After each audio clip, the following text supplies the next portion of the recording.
Welcome to the Software People Stories. I'm Shiv. I'm Chitra, And I'm Gayatri. We bring you interesting, untold stories of people. associated with the creation Or consumption of software-based solutions. You'll hear stories of what worked. and sometimes what didn't, You will also hear very personal experiences. and insights that would trigger your thoughts. And inspire you to do even greater things.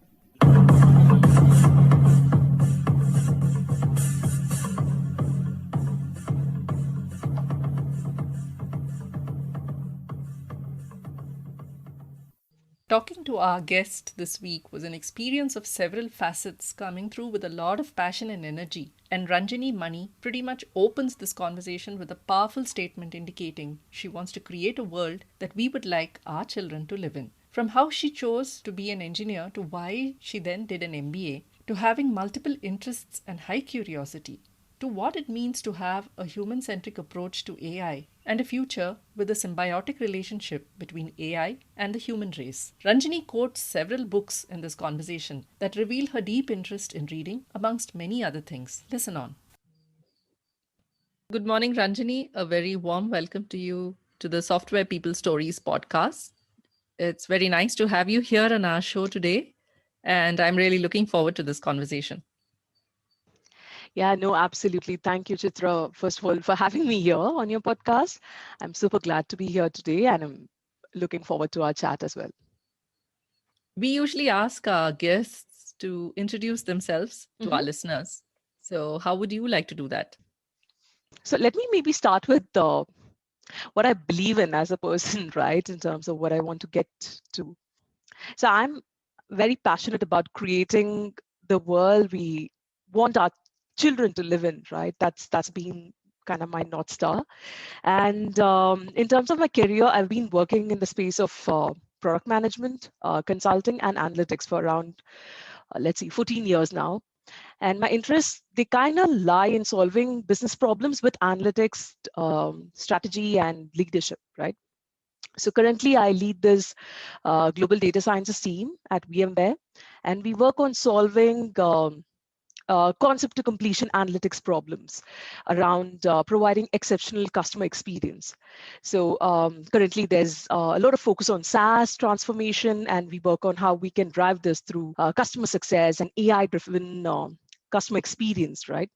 So apart from that, I also work on engaging with startups, especially in the India ecosystem, mentoring them. And yes, I'm a huge DNI evangelist. I definitely am thankful that I've worked in areas and have had opportunities to explore this further, right? Something like creating like a women in analytics initiative at work.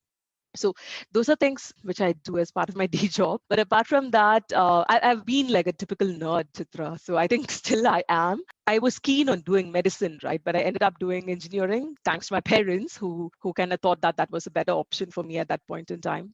So I did my electronics engineering, and then I worked in a technical role at Oracle for a couple of years. And then I went on to do a full-time postgraduate management degree. This was at MICA, Ahmedabad.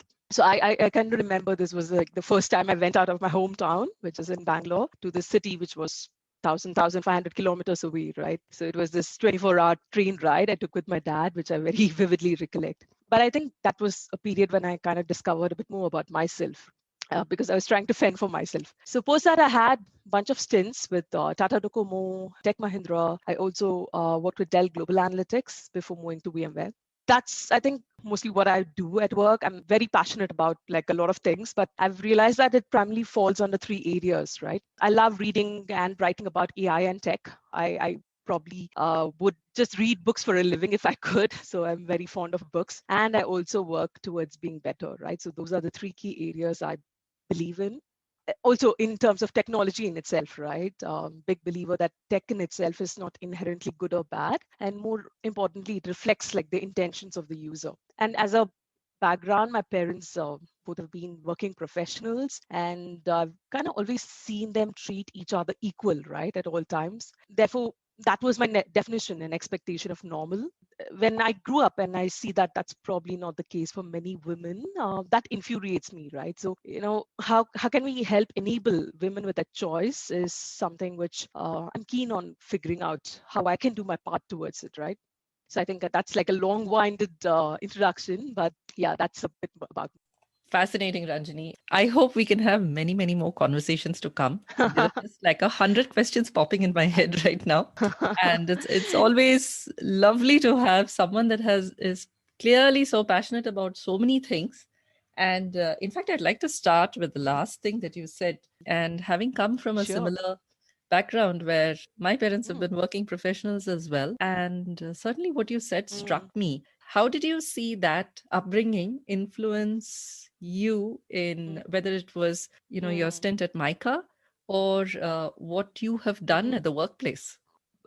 Good question, right? In the sense that we are largely shaped by our upbringing, and that's what we believe in, right? And I've noticed that manifests itself more when I've grown up than when I was much younger, right? It's exactly like what you said, Chitra. I have a younger brother as well, like 4 years younger to me, and I've never seen my parents differentiate, right? And that's, like I was saying, that was my definition of normal. When I grew up and I got married, that's what I expect of my husband as well, right? And he is like that. So I don't feel lucky that way. Many women say that, right? I'm very lucky that I have a husband who does this. So I think it's not so much luck, it's just acknowledgement that each other are equal, right? That also defines how you treat yourself. So I always remember this thing my mom used to tell me, right? No one can make you feel inferior without your permission. That is something I very strongly believe in, right? When I speak to other women, I feel that what's holding them back is not ability or talent. It's more this permission that they tend to seek externally, right? In terms of things that they want to be doing. That's probably the biggest thing that I owe to my parents, right? My dad was this person who's like my North Star. Everything I did for, I still do, right? I still do it to make him proud. And I think that shows right now also in terms of putting my hand up for things and saying yes to opportunities which I know will take me further and not feeling bad about focusing on myself, right? I think if you're not happy, you cannot be a good mother as well. So I do not let that mom guilt, I do have, right? I still do, but I don't let that stop me or define me and limit me as well, right? So I think all of that is thanks to my parents and the opportunities I've been given. I know that I talk from a position of privilege, and that's where I think that, the little things which I could do to help others, I'm happy to figure out how I can do that. Very powerful statements, Ranjani. Thank you. And this sets the stage for a lot more questions Mhm, in this conversation for mhm, sure, which perhaps we can talk mhm. about later. So you said that Sure. you've worked in the space of product management, consulting, and then data analysis, Mhm, and you've looked at mhm, analytics, strategy, and leadership. So in your experience from, mm, let's say, concept to completion, what have been some mhm. key takeaways in terms of learnings for you? How did that influence customer success or your position on customer experience?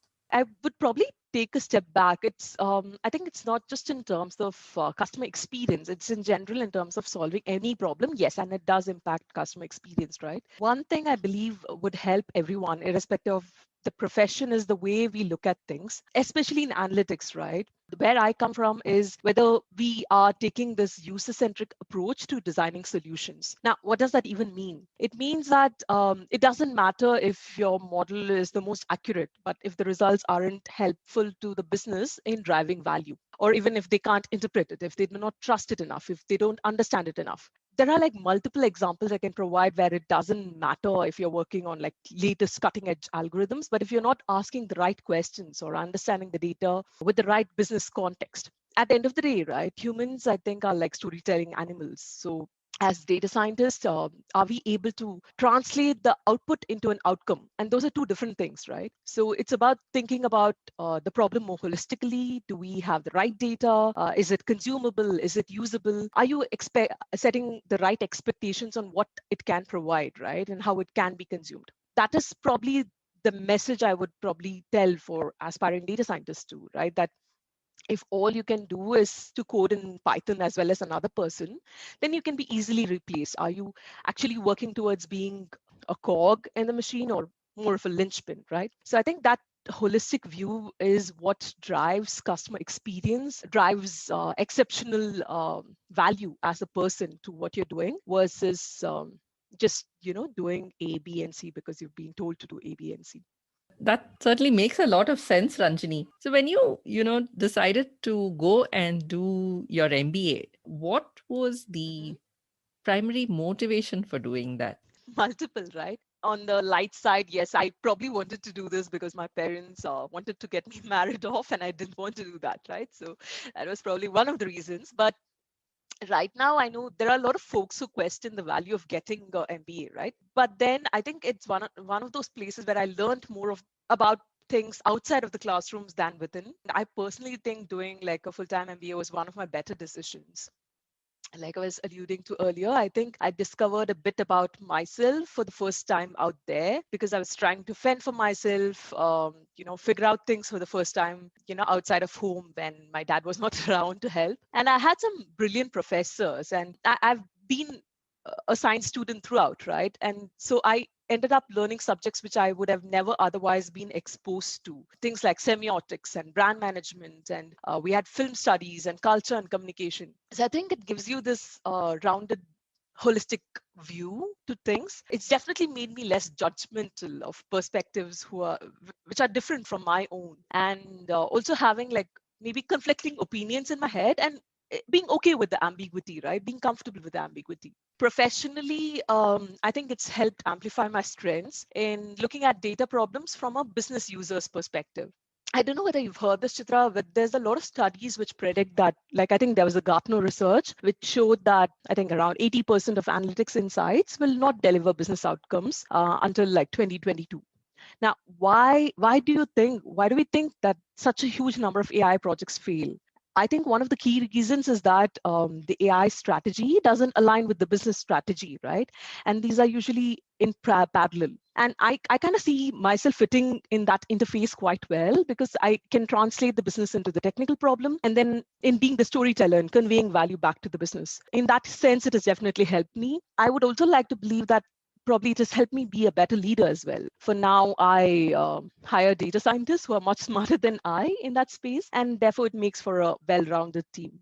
In fact, what you just described in terms of so many Mm-hmm. characteristics, the ability to feel comfortable Mm, with ambiguity, something that you mm, perhaps discovered when you were away, removing bias and looking at things yeah. objectively seems like all the dimensions of what a product manager should be. So, what was that experience like as a product manager for you, Ranjani? Just as a quick background, right? So I started with tech. I started in Oracle coding, customizing Oracle applications actually, right? So while I was doing that, and it was a great learning, right? Like first time I was out of home, working with a bunch of people, learning about the new work environment. I think all of that was great, but I realized that I was more interested in the why are we doing this than the how are we doing it, right? For example, I kept questioning, why do we need this feature? How will the user benefit from this of sorts, right? And then I realized that maybe what will help is to move into that space where I probably will do better, right? And that's why I decided to go to B School. So my first job, yes, was a product manager. It was a lot of number crunching. It was around ensuring that we can increase usage and retention for a telecom firm. Yes, I still ended up doing a lot of product manager related functions, right? In terms of looking at it beyond just the numbers. But then I realized that I wanted to be more in a high tech company versus like in a telecom domain, which is why I kind of moved into that, pivoted into tech, and then started doing more of product management, moved more from product management into number crunching, into analytics per se. But I still think I retain that end user lens when I look at things, right? So that was my stint, but I think I still carry that product mindset into my job within analytics as well. Yeah, I think that's an excellent rounding of skills, an excellent array of skills to have and build. I'm beginning to think that you're a person of so many different interests and passion and basically curious about so much that it kind of lends itself to almost any kind of role in an organization in some sense, isn't it? I wouldn't say any kind of role. I'm sure I have my limitations. So I think one of the key things is to know where you can play well and where you probably need to get help, right? So, and I'm very, very open to saying I don't know. And that's one thing I focused on when I'm hiring, Chitra. I hire people always smarter than me, right? And what we have kind of done as a result is the overall average, the EQ and IQ of the team is definitely growing over time because we're always learning from each other, right? So definitely I wouldn't say that I know everything, but I definitely know who I should ask if I in areas which I know I'm not an expert at, right? But interestingly, to your point, it reminds me of this book I read, right? It's called Medici Effect, in case anyone's interested to check it out. So it talks about exactly that going forward, innovation and disruption lies at the intersection of different fields, right? So it is like the amalgamation of science and arts, and you probably don't see as many courses around that in India, but definitely if you see other maybe Ivy school colleges in US, you find electives which you can opt for, which provides you with that amalgamation. And I think that's very important, right? To look at it from that multiple perspectives and be curious, like you rightly pointed out. That's certainly reflecting in a lot of what you're saying, Ranjani. So I suppose that the book has had a very profound effect on you. Yeah, it is a brilliant book. I would definitely recommend it. So switching tracks a bit here, Mhm. I think we talked about or mentioned human-centered AI. What is human-centered AI? And what is it about that you've been investigating or been curious about? And what have you learned about it?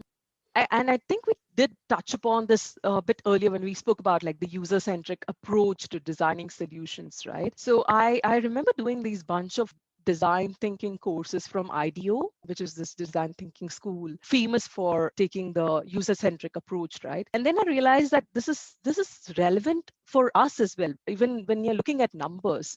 There was this example I remember, maybe I can talk to you about that, right? So we use a lot of NLP, we use a lot of natural language processing, right? Which is basically making sense out of the text data. So I was reading about this example where a company invested in huge amounts of funds for helping build like a recommendation engine out of the text data. So basically, when a customer comes in and they have an issue, you would have technical support executives catered to them.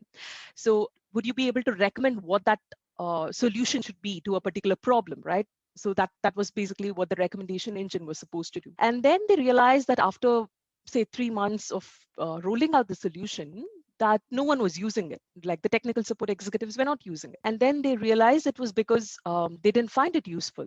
And finally, it was because of the data, the model in itself being trained on internal documents rather than actual customer descriptions, right? Without getting too technical, the bottom line of this is it was not a technical problem, if you think about it, right? It was more a problem of not understanding what is it that would make sense to the business. What is it that we should be looking at from the end user's perspective? So that's essentially what I mean by a human-centered approach, right? Are we thinking about it from the perspective of, okay, what makes sense to the user? Why are we using this? Does this attribute actually make sense? So I definitely think more than focusing on, okay, should I be using algorithm A or B, looking at, okay, what is it that I can do to solve the problem? That I think makes a lot of sense. And that's what I am calling as human-centric approach, right? But definitely in the industry parlance, there's also human-centered AI that focuses on learning from human input and collaboration. It's about how you can focus on algorithms which exist among like human-based systems, and how can that be improved continuously because of human input, right? So that's the industry parlance of it. From my perspective, I strongly believe that we can be complementary to each other, right? Human and AI can be complementary to each other in the short term, taking a more user-centric approach, and in the long term, hopefully we grow to be like symbiotic creatures that way, right, between human and AI. Certainly hope I so, hope that because makes sense, Chitra. That was, it yeah. it does. Yeah. So certainly Hmm. does. Even if I look at it Hmm. over a period of time, when you Hmm. started off with IVR systems, Hmm. and by the time Hmm. it came to the point where you were talking to an operator, Hmm. and the first message you hear is that this call will be Hmm. recorded for learning and teaching purposes. I Mm, think, if you look mm, back, systems have mhm, always been trying to collect and analyze data. One thing I'm wondering is now with chatbots becoming so omniscient in our mhm, day-to-day interactions, because we're doing a lot of trading digitally, and sometimes mhm, I still find myself clenching my fists when a bot keeps asking me the same mm, question, or Alexa says, "I'm sorry, I don't have an answer to that." I'm just hoping an actual human picks up the phone on the other end Mhm. and can you just solve my problem? So I'm Yeah. certainly there with Right. you, hoping that the relation Yeah. is Mhm. symbiotic, and I completely agree with you on that. And it is a personal area of passion as well, right? Honestly, I think tech is like this greatest leveler which we have had. Think about it, right? Like for someone like me and you, probably raised in a developing nation, to have all of these opportunities which we have at our fingertips, it's just so unbelievable. From just a few decades ago, I was talking to my 6-year-old daughter, Chitra, about like me going to this library and pulling out things to just understand, because there's no wiki at that point in time, there's no internet. She's like, oh, you could have just asked Google Home. So that's the amount of disconnect which is there between like just one generation, right? No, in fact, these days I just turn to Yeah. my kids and say, hey, what's the best thing we can pick up in a particular category? And in less than 2 minutes, I Mm, have answers that range from not only price, right. but quality, time of delivery, Mm, warranty, all the mm, parameters that are important for me to consider while making a buying decision. So, how cool is that? yeah, absolutely. There's this other book around future of work, right? Around how a future we may not necessarily have to work for pay, right? We as in humans may not have to work for pay. And that's where he kind of interestingly points out that there'll always be roles and jobs where you would still need a human, not necessarily because a machine can't do it, but because you probably want the human there, right? I think again, I don't know how early that's going to be, or whether my daughter will live to see that day, but I definitely think it's going to be very different from the world that we grew up in, right? But we seem to think linearly while the future is growing exponentially, which is where the disconnect lies, I think. Certainly. Very interesting thoughts again there, Ranjani. Thank you. You said that you're a keen leader. You love working with Hmm. people. You've been, you Hmm. mentioned multiple times about how you hire people smarter than yourself. So, as a leader, Hmm. what have been some of your defining moments, and what have they taught you? Mm. I think it definitely is a skill, right? Like people management in itself, and things where I still do mistakes. I've definitely done mistakes in the past, and I'm sure I still continue to do, right? But I think it's a huge learning curve. One thing I've learned though is that people above everything else, right? Even though it does sound like a cliche, it is absolutely true. First of all, my team is geographically spread. They sit out of 4 different locations, 4 different geographies itself. And therefore, building this collaborative structure in this remote environment, especially accelerated over the last year, right? It's been a huge learning experience. If you think about it in hindsight, because we were always used to this remote setup, 2020 was interestingly easier for us.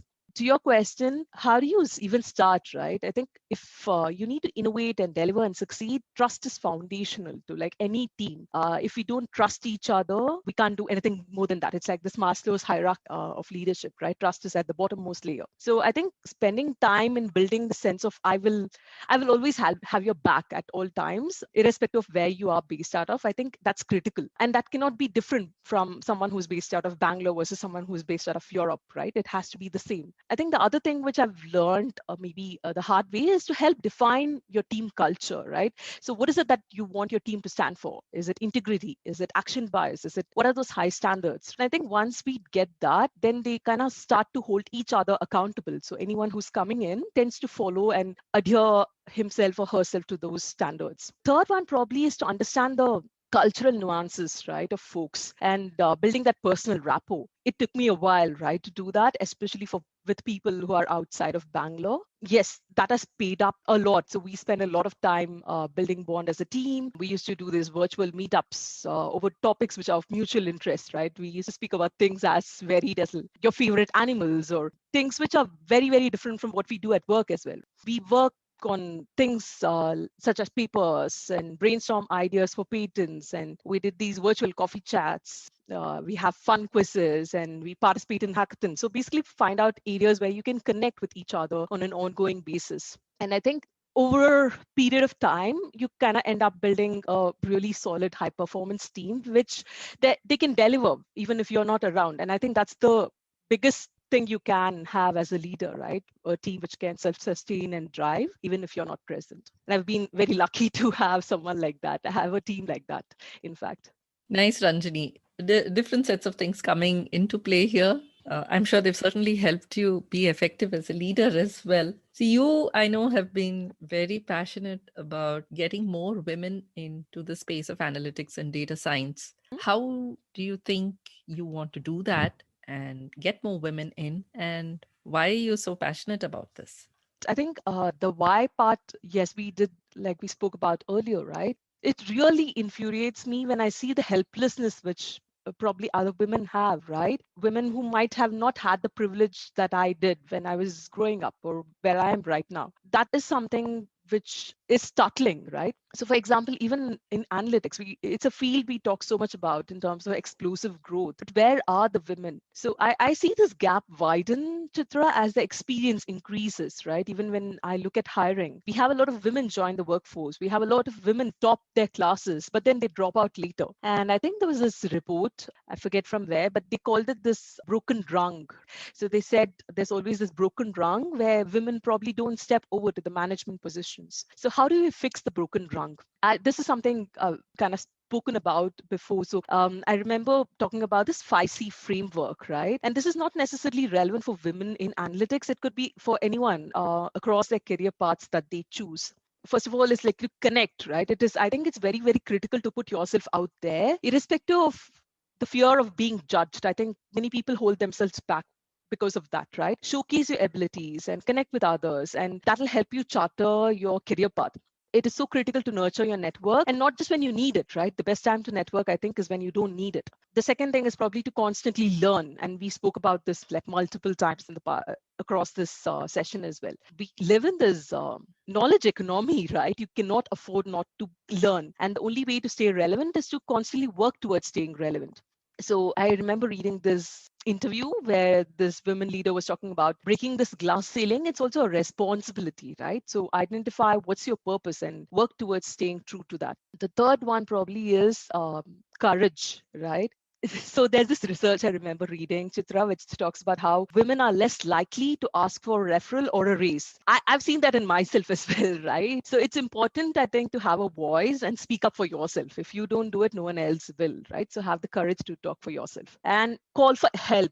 We always need to ask for help and support, and this support system starts at home. Make sure that you have a support system. Reach out and get mentors, and most importantly, help other women as well, right? We definitely need to help each other, and I know it's easier said than done, right? I outsource everything which I potentially can, right? Because it's definitely not possible to do it all, like Indra Nooyi says, and definitely call for help where you need help. Finally, the confidence, right? Confidence in believing in yourself and to dream big. Like I was saying, most women, they do not necessarily have a skill gap, but it's more of a lack of confidence to walk in this path that they seek, right? Because they fear failure. It's okay to fail, be open to fail, but ensure that you learn and move ahead. I think that's probably what I would wrap up with, right? In terms of what women can do, not necessarily within analytics, but across in terms of choosing to own their own careers. Wonderful, Ranjani. It's been a very exciting conversation with you.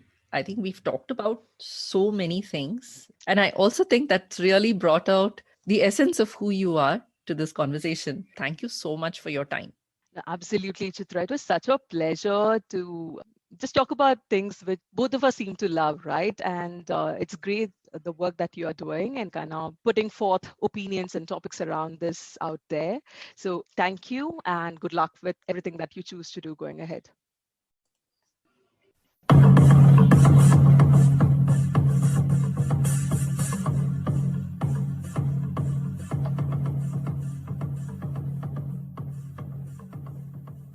We thank Siddharth for the music and Anita for promoting the Software People stories. If you like this episode, Please subscribe on your favorite podcast client. And spread the word in your network. if you'd like to share your story, Contact us at podcasts@pm-powerconsulting.com.